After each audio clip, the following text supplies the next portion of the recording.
Нека ви разкажа малко за този модел найкове. Както виждате, те са чистак барсак бели, ама много бели.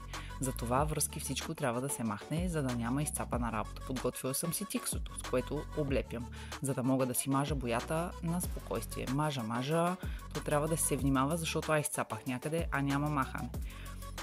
Естествено си работя с любимата четка, която е на 200 години близо, и с тези ярки цветове, които обожавам. Трябва много да се внимава, както казах, защото нацапах някъде, съм яко задна ножица.